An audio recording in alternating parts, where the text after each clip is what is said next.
The unlikely meeting Captain Marcus Stone had seen many things in his 20 years of military service, but nothing prepared him for what stood before him in the abandoned mining station on Kepler 442b. The creature was massive, standing nearly 8 feet tall with 4 muscular arms and skin that looked like living rock. Its eyes glowed amber in the dim light, and razor-sharp claws extended from each finger. This was a Kraknari warrior, one of the most feared predators in the galaxy. For 300 years, humans and Kraknari had been locked in brutal warfare across the Outer Rim territories. They were supposed to be mortal enemies, yet here was Warlord Throcknell, bleeding green ichor from multiple wounds, clutching a human child protectively in his lower arms. The little girl, maybe 6 years old, was unconscious but breathing. Her name tag read Emma Martinez. Human, Throcknell growled through his translator device, his voice like grinding stone. The metal beasts took your young ones. I could not watch them die. Marcus kept his rifle lowered but ready. The metal beasts were what everyone called the Vex Collective, an AI race that had emerged from dark space 6 months ago. They were systematically harvesting organic life from every world they conquered, turning living beings into biofuel for their massive war machines. Why would you save her? Marcus asked, genuinely puzzled. Your people have been trying to kill us. For centuries. Throcknell's 4 eyes focused on the captain. The metal ones. They take everything. No honor in their killing. No purpose beyond consumption. They are worse than any enemy. The mining station shuddered as explosions echoed outside. Through the cracked windows, Marcus could see the skeletal forms of Vex harvesters moving through. The settlement, their red sensors sweeping for survivors. How many more children? Marcus asked. 17. Hidden in the deep tunnels. But the metal beasts will find them soon. Throcknell shifted Emma carefully to one arm and extended a datapad. I have the tunnel maps. Your people are fast. Mine are strong. Together ... Marcus stared at the alien warrior. Everything he'd been taught said to put a bullet in this creature's head and run. But Emma was alive, because this Kraknari had chosen to save her instead of fleeing to safety. Your ship? Marcus asked. Destroyed? Yours? Same. Marcus made a decision that would change galactic history. He slung his rifle and extended his hand. Captain Marcus Stone, Terran Colonial Marines. Throcknell looked at the offered hand for a long moment, then grasped it with his upper right arm. His grip could have crushed every bone in Marcus's hand, but it was surprisingly gentle. Warlord Throcknell of the Stonebreaker clan, I pledge my claws to this hunt. Outside, the Vex harvesters. We're getting closer. But something new was beginning between 2 ancient enemies. Blood and Brotherhood. The rescue mission should have been impossible. 17 human children trapped 3 levels down in mining tunnels, while an army of Vex harvesters swept the surface. Marcus Stone had 6 Marines left from his original squad. Throcknell was wounded and alone, but impossible had never stopped humans before. Sergeant Davies, Private Kim, take the north access, Marcus whispered into his com. Rodriguez and Walsh, circle south. Johnson, you're with me and our new friend here. Throcknell studied the tunnel schematics with 2 of his eyes, while the other 2 watched for threats. The metal beasts move in patterns. Every 12 minutes, gap in their search grid. We have 3 minutes per tunnel section. Private Johnson, barely 19, and on his first deployment, stared openly at the massive alien. Sir, is it true they eat their enemies? Only the worthy ones, Throcknell rumbled, showing teeth like broken glass. Johnson went pale. He's joking, Marcus said, though he wasn't entirely sure. They moved through the station's maintenance shafts, an unlikely pair leading frightened Marines toward certain danger. Marcus had to admit The Kreknari moved with surprising stealth for something his size. Those forearms weren't just for show either. Throcknell could brace himself against tunnel walls while using his claws to cut through obstacles. The first Vex patrol almost caught them. The machines moved on spider-like legs, sensors sweeping methodically. Marcus was about to order his men to open fire when Throcknell simply reached out with his lower arms and crushed two harvesters simultaneously. The metal crumpled like paper. "Efficient," Marcus murmured. "Your weapons wound them." "Mine break them," Throcknell replied, matter-of-factly. They found the children huddled in a maintenance chamber, terrified and hungry, but alive. Emma Martinez had awakened and immediately ran to hug Throcknell's leg, which seemed to embarrass the giant warrior more than facing down Vex harvesters.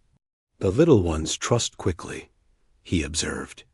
"Kids see what adults miss sometimes," Marcus said, watching his hardened Marines gently tend to the frightened children. The extraction was where their partnership truly began to shine. Marcus's Marines provided covering fire, while Throcknell literally threw Vex harvesters aside like toys. When Rodriguez got pinned down by a heavy assault unit, the Kreknari warlord charged straight through plasma fire and ripped the machine apart with his bare claws. When Throcknell stumbled from accumulated wounds, Marcus grabbed a portable shield generator and stood over him, returning fire while the alien warrior regained his footing. They fought their way to the emergency landing pad where a rescue ship waited. As they loaded the children aboard, Emma Martinez looked up at both her unlikely saviors. "Are you friends now?" she asked with the directness only children possess. Marcus and Throcknell looked at each other. Green blood and red blood had mixed on both their uniforms. They'd trusted each other with their lives and the lives of innocents. "Yeah, kid," Marcus said. "I think we are." The Alliance Form's news of the rescue spread across both human and Kreknari territories like wildfire. Captain Marcus Stone and Warlord Throcknell had done the impossible. They'd worked together, and it had been devastatingly effective against the Vex Collective. Neither government knew what to make of it. "You realize this creates a diplomatic nightmare," Admiral Patricia Voss told Marcus as they stood in the briefing room aboard the carrier Indomitable. 3 centuries of warfare, and you decide to shake hands with the enemy? Marcus pulled up the tactical footage from the rescue. "With respect, ma'am, take a look at these efficiency ratings. Our combined tactics were 340% more effective than either species fighting alone. The numbers didn't lie. Human strategic thinking paired with Kreknari raw power created a synergy neither had anticipated. Where human forces might spend hours coordinating a careful assault, Throcknell could simply tear through enemy positions. Where Kreknari warriors might charge headlong into traps, human tactical analysis found the weak points. On the Kreknari flagship Bone Crusher, a similar conversation was taking place. High Warlord Graktor listened as Throcknell made his report, occasionally growling disapproval. "You shame our ancestors," Graktor rumbled, "fighting beside the softskins who poisoned our worlds." "The humans fight with cunning and courage," Throcknell replied, standing firm despite facing his superior. "The little ones they protect reminded me why we fight at all. Not for conquest, but for survival." What neither government expected was how quickly their soldiers adapted to the idea. Lieutenant Jessica Park was leading a reconnaissance mission when they encountered a stranded Kreknari patrol. Protocol said to engage or withdraw. Instead, she made contact. "You're cut off from your ship," she observed, studying the tactical situation. "Those Vex cruisers have you pinned." Warrior Prime Dracul, missing one arm from a previous battle, nodded grimly. "We die with honor." "Or," Jessica said, "we live with victory. My team has stealth capability. Yours has firepower. Want to try something stupid?" The joint assault became legendary. Jessica's Marines infiltrated the Vex command ship while Dracol's warriors provided a frontal distraction, so fierce the machines never noticed the humans slipping through their defenses. When the ship's power core overloaded, both teams evacuated. Together, similar partnerships began forming across the war zone. Human medics learned to treat Kretnari injuries. Kretnari engineers helped humans reinforce their positions with materials that could withstand plasma bombardment.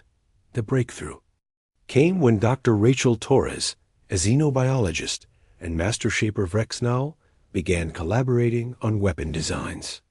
Human technology merged with Kretnari metallurgy to create weapons that could actually damage Vex armor effectively. "It's remarkable," Dr. Torres reported to command. "Their quantum-forged alloys combined with our targeting systems are creating weapons the Vex can't adapt to fast enough." The first official joint operation was designated Operation Ironclad. 50 human ships and 30 Kretnari vessels would assault the Vex staging area in the Proxima system. Marcus Stone and Throcknell found themselves aboard the same command ship, planning the attack with officers from both species. "The enemy will not expect cooperation," Throcknell noted, studying the battle plans. "They calculate based on our old patterns." Marcus smiled grimly. "Then let's show them what new patterns look like." The galaxy takes notice. The Battle of Proxima changed everything. For the first time since the Vex Collective emerged from dark space, an allied force had not just held their ground, they'd won decisively. The footage was transmitted across every civilized world in the galaxy. Human fighters weaving between massive Kretnari dreadnoughts, providing precision strikes, while the aliens delivered devastating broadsides. Kretnari boarding parties led by human tactical officers. It was coordination that shouldn't have been possible between species that had been trying to kill each other for 3 centuries. Ambassador Helen Reyes found herself fielding communications from a dozen different galactic governments within hours of the victory. The Altarian Republic wants to know if this alliance extends to mutual defense treaties, her aide reported. The Centauri Federation is asking about trade relationships. And the Vegan Colonial Union. He paused. They want to know if we're planning to conquer them next. Helen rubbed her temples. Tell them we're busy fighting genocidal robots, right? Now, everything else can wait. But not everyone was celebrating. In the shadowy corridors of the Galactic Trade Consortium, emergency meetings were being called. Director Zane Blackwater studied the tactical reports with growing alarm. This changes the balance of power completely. Humans were manageable. Kretnari were containable. Together. Together they're unstoppable, finished Counselor Vera Nash, her cybernetic implants glowing softly in the dim light. We need to end this alliance before it spreads. The consortium had profited from galactic conflicts for centuries, selling weapons to all sides while maintaining careful neutrality. A unified human Kretnari force threatened their entire business model. Meanwhile, on the front lines, the partnership was evolving in ways no one had predicted. Marcus Stone found himself learning Kretnari battlecant, while Throcknell was studying human military history with fascination. Your Sun Tzu speaks wisdom, the Kretnari warlord noted, reading from an ancient text. Know your enemy and know yourself. But he did not consider knowing your ally. What do you mean? Marcus asked. Kretnari fight with honor, but alone. Humans fight with cleverness, but scattered. Together, we fight with both honor and purpose. Their next target was the Vex mining operation in the Kepler system, where the machines were processing entire planets into raw materials. The assault required unprecedented coordination between species that communicated differently, fought differently, and thought differently. Chief Engineer Maria Santos worked alongside Master Builder Corv Lex to solve the problem of breaching Vex orbital fortifications. Where human precision met Kretnari brute force, innovative solutions emerged. We can't blast through their shields, Maria explained, but we don't need to. If your ships can punch holes in their formation here and here, she pointed to the tactical display, our stealth fighters can slip through and disable their power nodes from inside. Korvlek studied the plan with all four eyes. Dangerous for your small ships. That's why we need your big ships to keep them busy, Maria grinned. The attack was flawless. Kreknari dreadnoughts absorbed massive firepower, while human fighters darted through the chaos like deadly insects. When the Vex orbital platforms went dark, combined ground forces landed and secured the mining facilities. But it was the aftermath that truly showed how much had changed. Human engineers worked to restore life support systems while Kreknari warriors helped evacuate refugee camps. Children from a dozen different species ran up to both humans and Kreknari without fear, having learned that these unlikely allies were the ones who kept them safe. Emma Martinez, now living in a refugee facility, drew a picture that would become famous across the galaxy. It showed a human soldier and a Kreknari warrior standing back to back, protecting a group of children from dark shapes in the background. The Alliance isn't just military anymore, Marcus realized as he watched the scene unfold. It's become something bigger. A new galaxy one year, after that first meeting in a mining station, the human Kreknari Alliance had become the most powerful military force in the galaxy. The Vex Collective, which had seemed unstoppable just months earlier, was now in full retreat. But victory against the machines had created new challenges. 17 different species want to join the Alliance, Admiral Voss reported during the Joint Command meeting. The Regellians are offering their entire merchant fleet. The Andromedans want to share their shield technology. Even the Taosetians are talking about a formal treaty. Marcus Stone, now promoted to general, exchanged glances with Throcknell, who had been elevated to supreme warlord by his own people. What had started as a desperate partnership between two enemies had become the foundation for something unprecedented in galactic history. It's not about the military power anymore. Dr. Rachel Torres observed from her position as the Alliance's chief xenobiologist. What we've proven is that cooperation between vastly different species isn't just possible, it's superior to any single species approach. The proof was everywhere. Human Kreknari joint colonies were thriving throughout the Outer Rim. Trade between the two species had increased by 2,000%. Intermarriage was even beginning, though the logistics were still being worked out by very confused biologists. More importantly, the old pattern of constant warfare between galactic powers was breaking down. When the Altarian Republic and the Vegan Colonial Union faced a border dispute that might have led to war, they instead requested alliance mediation. We've become the galaxy's peacekeepers, Marcus mused as he stood on the observation deck of Harmony Station, the Alliance's new headquarters. Through the viewport, he could see human and Kreknari ships moving in perfect formation alongside vessels from a dozen other species. Throcknell joined him, still an imposing figure despite the ceremonial robes he now wore for diplomatic functions. The little human Emma asks for another story. He rumbled with what Marcus had learned was Kreknari amusement. Emma Martinez, now 7 years old and effectively the mascot of the Alliance, had been adopted by both Marcus and Throcknell. She was learning to speak both English and Kreknari battle cant, and her drawings of multi-species cooperation had become symbols of the new galactic order. What story does she want this time? Marcus asked. The one about the two enemies who became brothers. Marcus smiled. Think she's getting tired of that one yet? Never, Throcknell replied. It is a good story. It has a good ending. But even as they celebrated their success, new challenges were emerging from the galactic core.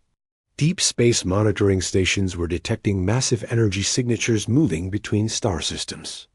Something else was stirring in the darkness beyond known space. The Vex were just the beginning, weren't they? Marcus asked quietly. Thr. Okay, Nell's 4 eyes glowed with anticipation. Then we will face whatever comes next together. Human cunning and Krepnari strength. Honor and purpose. The galaxy will never be the same, Marcus observed. Good, Throcknell growled with satisfaction. The old galaxy was broken. This new one, built on alliance rather than conquest. This one might actually survive. As if summoned by their conversation, Emma Martinez burst through the observation deck doors, a datapad clutched in her small hands. Marcus! Throck! Look what the scientists found. She held up an image that made both warriors freeze. Deep in unexplored space, massive structures were, moving between the stars. Not ships, but something far larger. Cities, perhaps, or weapons beyond current understanding. Well, Marcus said after a long moment, I guess our story isn't over yet. Throcknell placed one massive hand on Marcus's shoulder and another on Emma's. Head, then we write the next chapter together. The Alliance had proven that former enemies could become brothers. Now they would discover if brothers could face the unknown as one.